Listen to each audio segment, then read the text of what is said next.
नंदुरबारमधून एक मोठी बातमी समोर येते। नंदुरबारमधील आदिवासींवर पुराच्या पाण्यातनं अंत्ययात्रा काढण्याची वेळ आली आहे।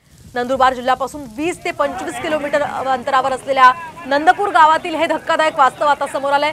नदीच्या दुसऱ्या बाजूला गावातील नागरिकांची शेती आहे आणि तिथेच स्मशानभूमी आहे। पावसाळ्यामध्ये नदीला मोठ्या प्रमाणात पाणी असतं आणि त्यामुळे गावात एखाद्याची मयत झाली तर या गावकऱ्यांना मोठी कसरत करावी लागते।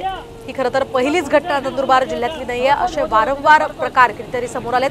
साम टीव्हीने याला वाचा फोडली आहे आणि यावर आता प्रशासन कधी विचार करतं, कधी गांभीर्याने यावर ऍक्शन घेतं तेच पाहणं महत्त्वाचं असणार आहे। आपण पाहू शकतो या दृश्यातनं कशा प्रकारे धोकादायक प्रवास करून आपल्या जीवाची बाजी लावत यांना अंत्यसंस्कार करावे लागतात।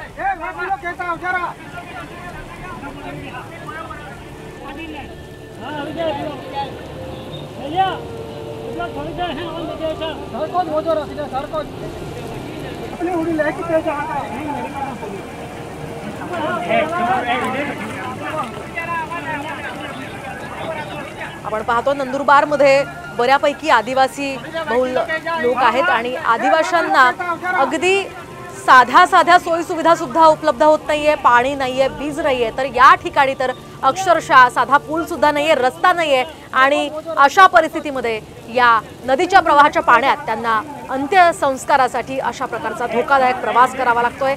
यामध्ये जर कोणी खाली पडलं तर त्याला वाचवणं सुद्धा शक्य होणार नाही।